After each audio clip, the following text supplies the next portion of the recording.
Jake pulled into his driveway just as the sun dipped below the horizon, painting the sky in fiery shades of orange and purple. The warm weekend had been a welcome escape from the grind of his corporate job. He was looking forward to a quiet evening, on his porch, sipping a cold drink and admiring his pride and joy. His boat, the Sea Falcon, resting peacefully on its trailer beside the garage. But something was wrong. The spot where the Sea Falcon always sat was empty. Jake slammed on, the brakes heart-pounding. His eyes darted around the driveway, the street, even the neighbors' yards, hoping it was some kind of trick of the light or a terrible joke. But no, the boat was gone, vanished. His mind raced. Had someone stolen it? Could it have been towed? But why? And without any notice, he grabbed his phone and called his wife, Laura, who was inside unpacking groceries. "Laura," he said, voice tight with disbelief. "The boat's gone. Someone moved it. The trailer's still here, but no Sea Falcon." Laura frowned, worry creeping into her features. Did the HOA send any notice? Maybe they said it was blocking something. Jake shook his head, though she couldn't see it. Nothing. No calls. No letters. Just gone. Within minutes, Jake was on the phone with the HOA management office. The receptionist was polite but firm. "Sir, the board decided the boat violated community rules about visible boats in driveways. They moved it to a storage lot down by the Marina for safety and compliance. You should have received a notice." Jake's blood ran cold. "I never got anything. You moved my boat without permission, without telling me." The receptionist's tone didn't waver. "The board has discretion to enforce community guidelines. You can appeal at the next HOA meeting." Jake ended the call, anger simmering beneath the surface. The community guidelines were always vague. Rules about keeping the neighborhood tidy and uniform. But this felt like outright bullying. He stepped outside and saw a few neighbors chatting nearby. When he asked about the boat, most averted their eyes or shrugged. A few muttered that the HOA had been cracking down lately, moving more and more personal property. "They're just trying to keep the place looking perfect," one neighbor said. "But it's gotten way out of hand." Jake's gut twisted. This wasn't about aesthetics. It felt like a power play, an intimidation tactic. The Sea Falcon wasn't blocking anyone's view or the street. It was his personal property, parked legally on his driveway. The HOA had no right. As dusk settled, Jake paced in his driveway, replaying the day's events. His boat, the culmination of years of hard work and weekend escapes, was now held hostage by faceless administrators, hiding behind bylaws and community standards. He looked up at the looming clubhouse across the street, its dark windows staring back like watchful eyes. One thing was clear. This wasn't just about a boat anymore. It was about control. Jake clenched his fists. The HOA had made a grave mistake, and he was going to make sure they paid for it. The next morning, Jake woke to a low hum of activity from the neighbors. But the unease from the night before lingered like a shadow in his mind. The disappearance of the Sea Falcon wasn't just an inconvenience. It was a declaration. The HOA wasn't just enforcing rules. They were sending a message. Determined to get answers, Jake arrived early at the monthly HOA meeting, held in the neighborhood's sterile clubhouse. The place was buzzing with hushed conversations and wary glances. The tension in the air was almost tangible. It wasn't the usual business-as-usual gathering. Something was different. Jake's eyes locked on the HOA board members, seated behind the long conference table. Their polished smiles didn't reach their eyes. The HOA president, a silver-haired woman named Cynthia, called the meeting to order with practiced ease. When it came time for homeowner questions, Jake stood, his voice steady but edged with frustration, he demanded, "Why was my boat moved without notice? Where is it now, and why haven't you communicated with me?" Cynthia's smile tightened. "Mr. Carlson, the board acts in the community's best interests. We sent multiple notices about visible boats and trailers violating neighborhood guidelines. Perhaps your contact information is outdated," Jake shot back. "I never received any notices. I pay my dues on time, and I expect to be treated fairly." Murmurs of agreement rippled through the crowd. A younger board member named Greg chimed in, his tone clipped. "We must maintain community standards to preserve property values." "It's not personal, Mr. Carlson." Jake's jaw clenched. "Moving personal property without permission is personal, Greg. It's a violation of trust and rights." After the meeting, Jake lingered, trying to catch anyone willing to talk off the record. Most residents avoided him, afraid of becoming targets. But an older man, Mr. Jennings, pulled him aside.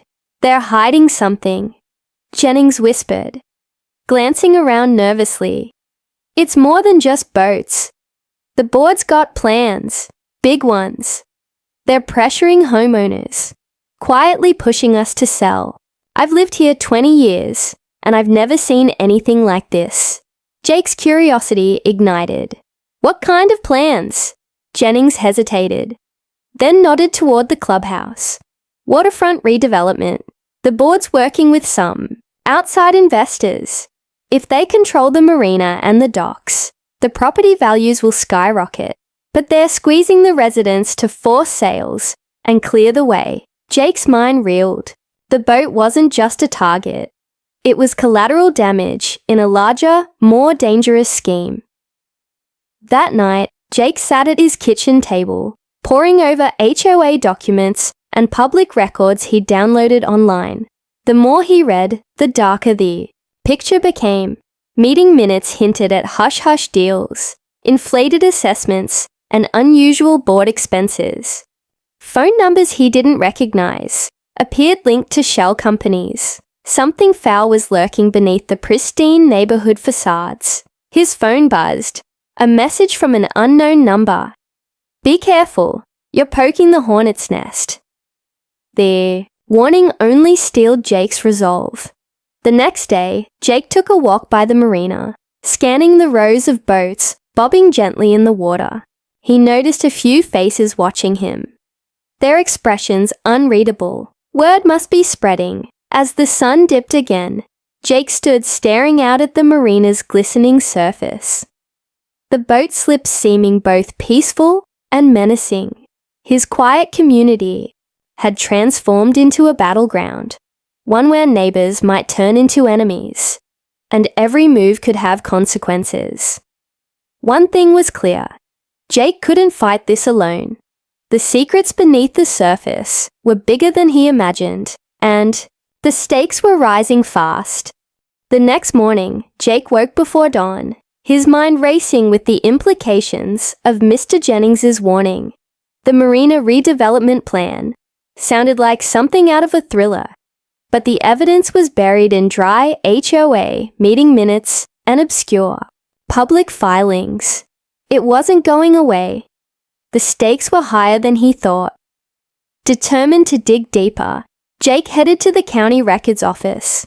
Surrounded by dusty file cabinets and the hum of fluorescent lights, he scoured through property, deeds, permits, and financial disclosures. His fingers trembled as he photocopied a series of documents that seemed to link the HOA board with a mysterious real estate development company called Blue Harbor Ventures. Back at home, Jake spread the papers across his kitchen table like pieces of a puzzle. Blue Harbor Ventures had quietly acquired several waterfront properties and a controlling interest in the marina. Even more unsettling, Jake discovered a string of liens and fines slapped on homeowners who refused to cooperate with the HOA's plans. His boat's unauthorized move was just the beginning. The board was using every tactic at their disposal: intimidation, legal threats, property seizures, to force compliance. And worse, they stood to make millions if the redevelopment went through. The realization hit Jake like a punch to the gut. His neighbors weren't just being pressured, they were being systematically squeezed out. Suddenly, his phone vibrated. A text from an unknown number. "Stop digging, or you'll regret it." Jake swallowed hard, his pulse quickening. The warning wasn't subtle. Someone was watching. Someone who wanted to shut him down. But fear wasn't going to stop him. If anything, it fueled his determination. Over the next few days, Jake quietly reached out to other residents. Most were too scared to speak openly, but a few shared whispered stories of harassment and mysterious fees.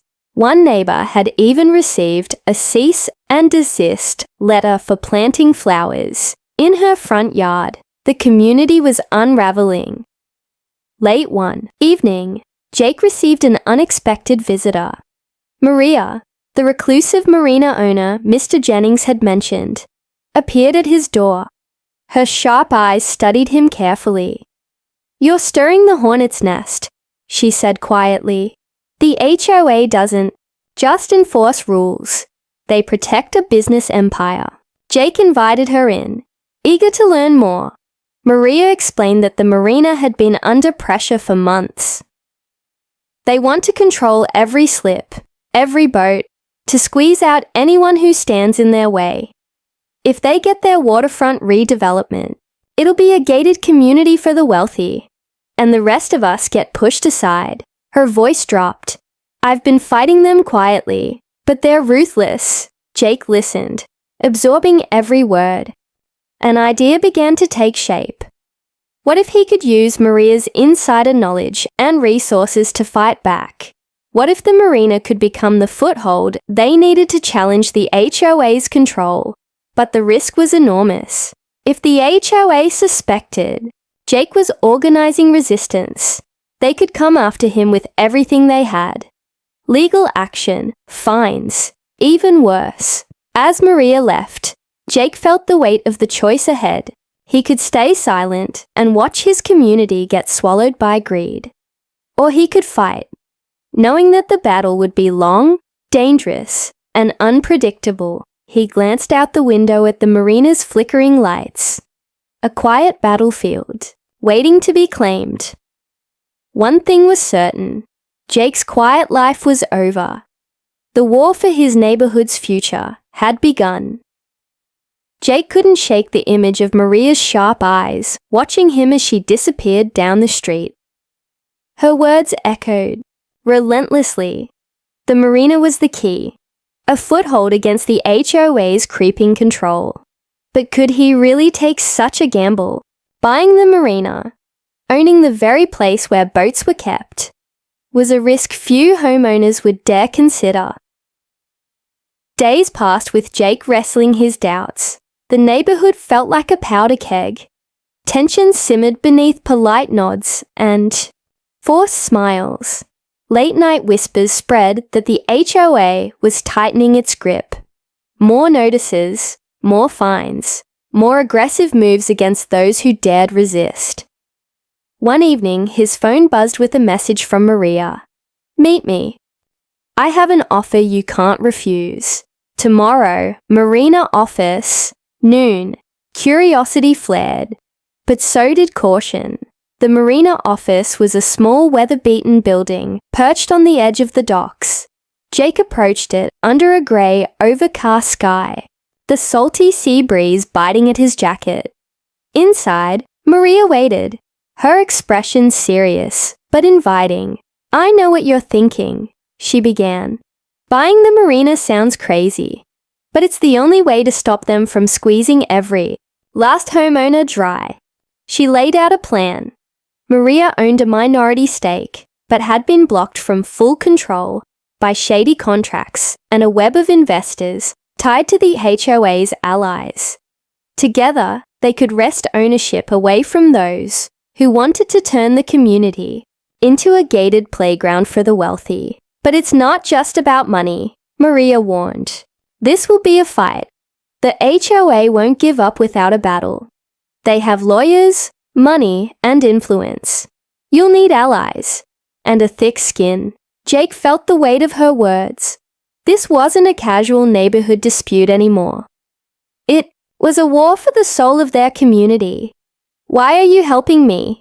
Jake asked, suspicion lacing his voice. Maria's gaze sharpened. Because I've lost too much already. They've pressured me for years. I want to turn the tide before it's too late. She handed him a folder filled with documents.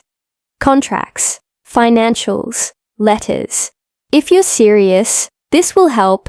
You secure financing. You'll need every advantage. Jake stared at the papers, heart pounding. This was a gamble with no guaranteed return. But the alternative was worse. Losing everything to faceless developers and ruthless board members. I'm in, Jake said finally. The words feeling heavy, but resolute. Maria nodded, a flicker of respect in her eyes. Good. Tomorrow I'll introduce you to some people who can help with funding and legal advice. You're not alone in this. As Jake left the Marina office, the wind whipped around him, as if daring him to step into the storm ahead. That night, he couldn't sleep. Every scenario played out in his mind. Victory, ruin, betrayal. The stakes had never been higher. Meanwhile, the neighborhood buzzed with rumors. Neighbors whispered about Jake's new alliance with Maria. Some cheering the prospect of resistance, others warning him he was playing a dangerous game. The HOA board sensed the shift. Behind closed doors, their leader Cynthia convened emergency meetings, plotting to crush this unexpected rebellion before it could gather strength. Back at home, Jake stared at the moonlit marina across the street, imagining what lay ahead. It wasn't just about his boat anymore. It was about fighting for the right to own, to live, and to stand against forces trying to strip them all away. The quiet man, who once accepted neighborhood rules, was gone. A new Jake was emerging. One, ready to risk everything. Tomorrow would be the first real step into a battle that could change everything. The first light of dawn crept through Jake's bedroom window, but sleep was long gone.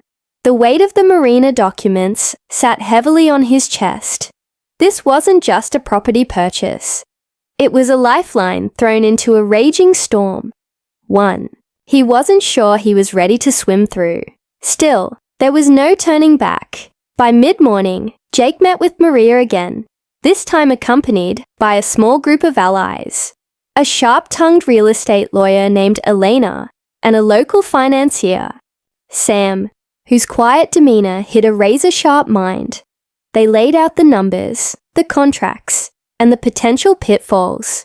The Marina was undervalued and struggling under the weight of debts and legal entanglements. The perfect storm for a hostile takeover. The board's shell companies have tangled the ownership web.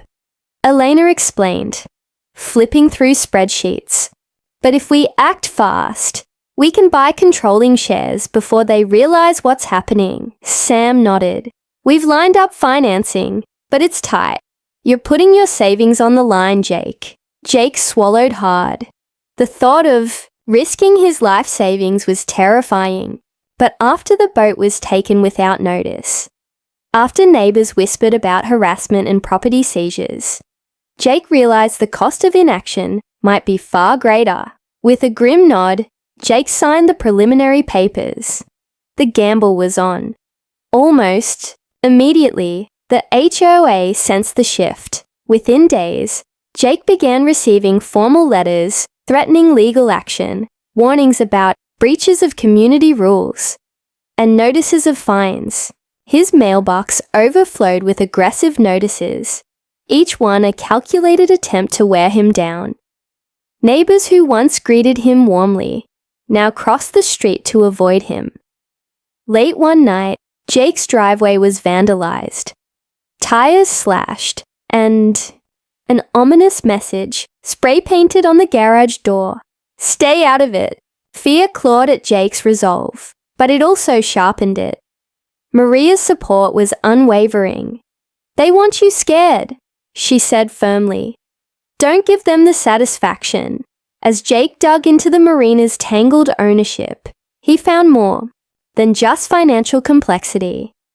He uncovered evidence of collusion between HOA board members and Blue Harbor Ventures, the outside developer pushing the redevelopment, illegal kickbacks, falsified contracts, and secret meetings.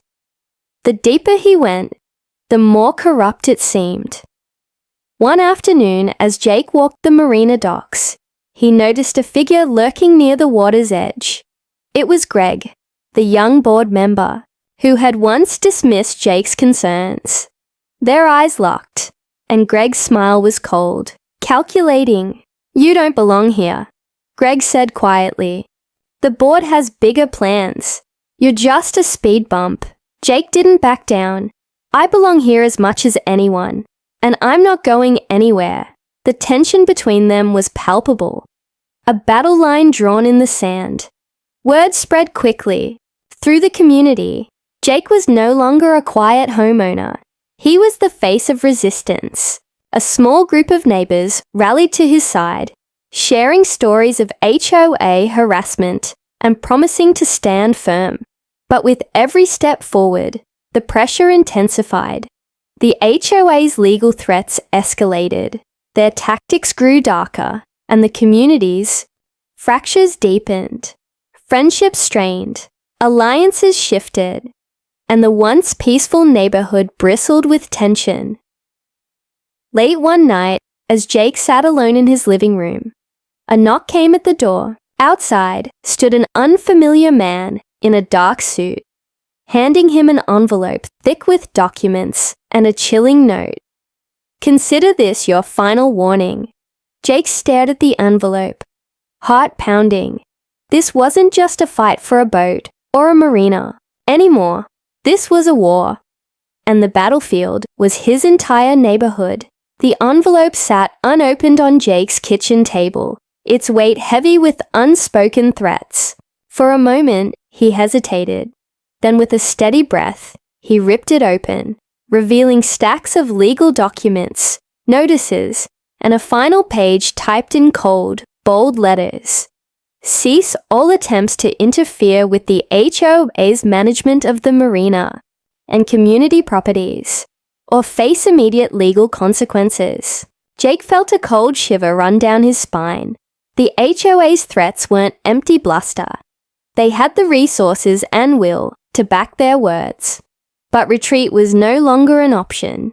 He had too much at stake, and the neighborhood's future hung in the balance. That evening, Jake called an emergency meeting with the handful of neighbors who had quietly sided with him. In his living room, surrounded by maps, documents, and plans, they laid out a strategy. If the HOA wanted a war, they would give them one, but on their terms. Maria's insider knowledge proved invaluable.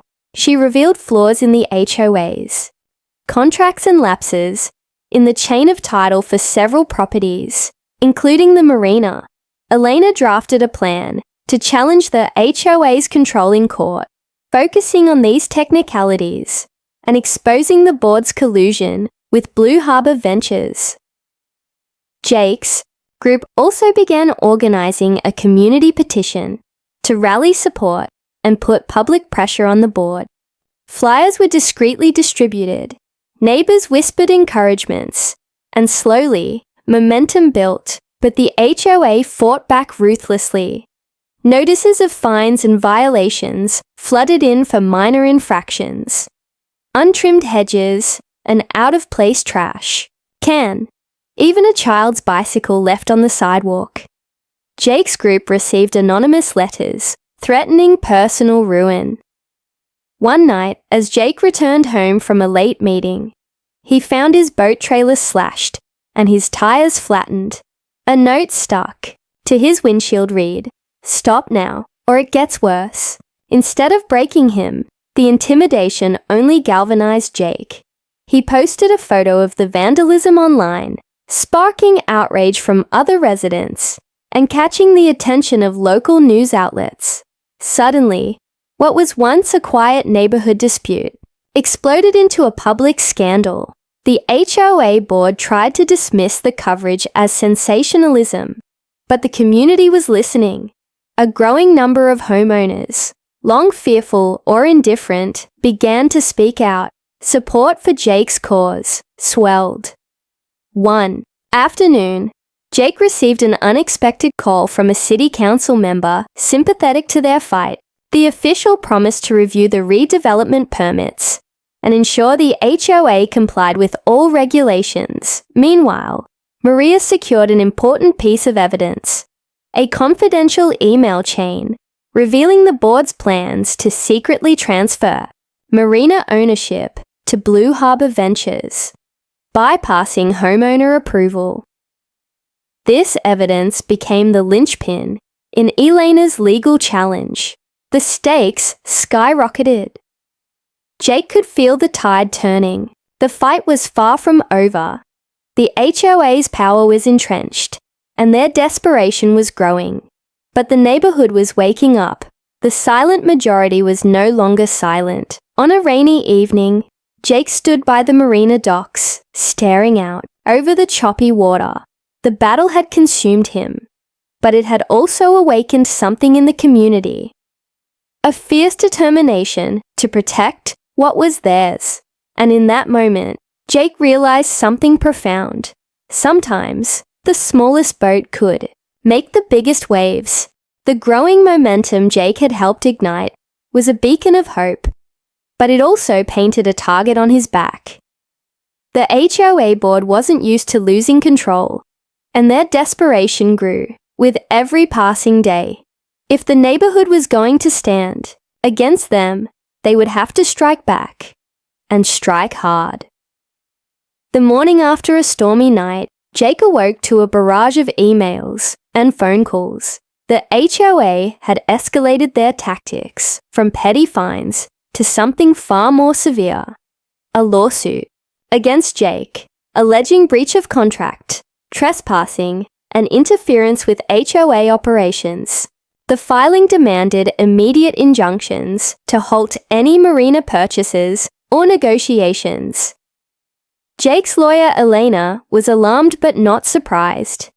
They're trying to scare you into submission. It's a power play.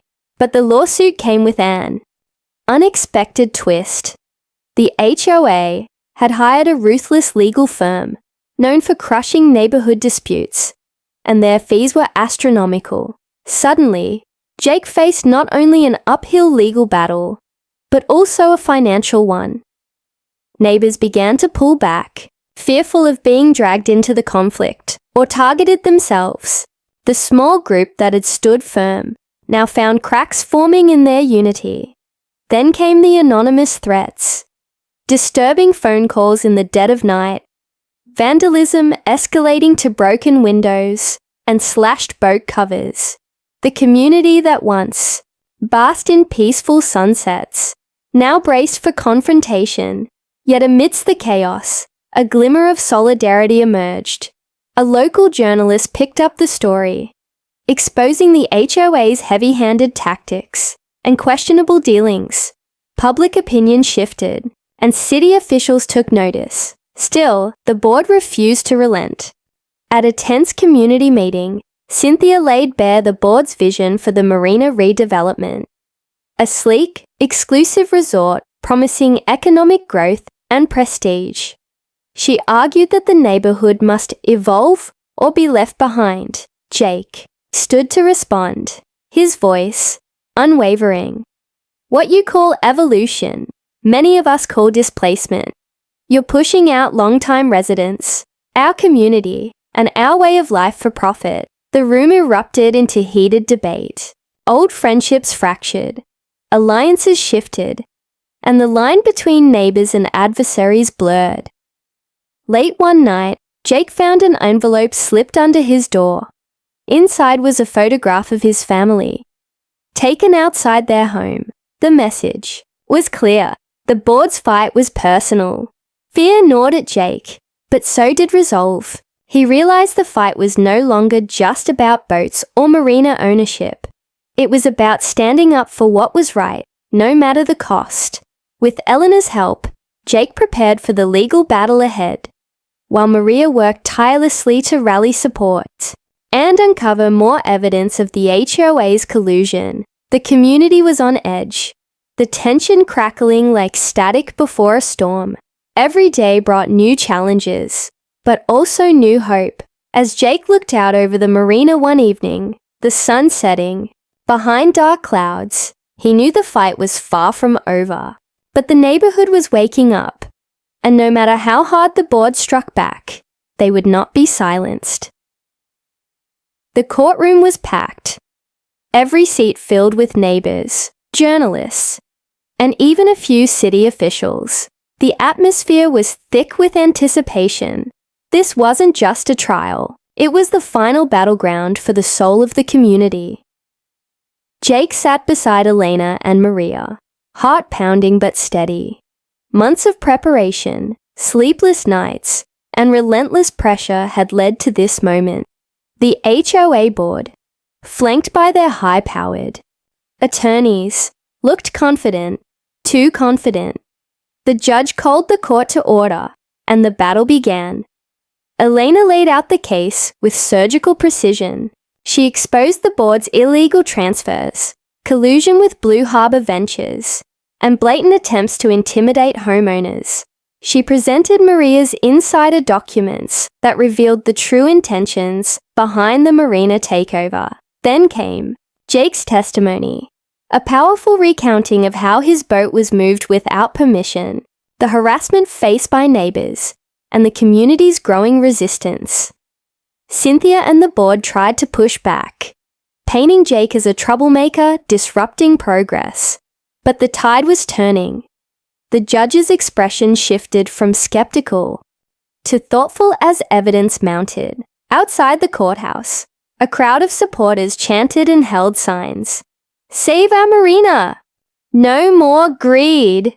The community, once fractured and fearful, now stood united. After hours of arguments, the judge recessed the court to deliberate. As Jake stepped outside, a reporter approached with a question. "Do you think you'll win?" Jake looked over the crowd, the marina glistening behind them, and said quietly, "This isn't just about winning. It's about fighting for what's right and making sure they never take this community for granted again." The waiting was agonizing. When the judge finally returned, the courtroom fell silent. In light of the evidence presented, the judge began. The court finds the HOA board guilty of illegal practices and revokes their authority over the marina's management. Gasps and cheers erupted. But just as the celebration swelled, the judge added a surprising clause. Furthermore, ownership of the marina will be transferred to a community trust, with Jake Thompson appointed as interim manager, pending the trust's establishment. The room buzzed. Jake's gamble had paid off, but now the real work began. In the weeks that followed, Jake worked with neighbors to form the community trust.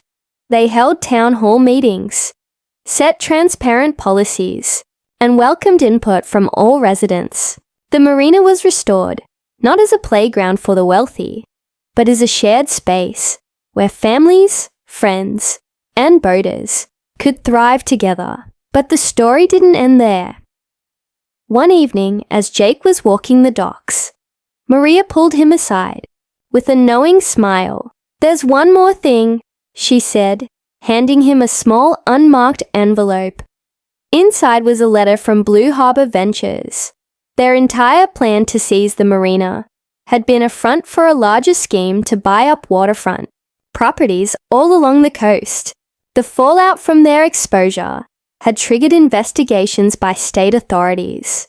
The twist: the company's CEO had quietly resigned under pressure, and several key investors faced charges for fraud.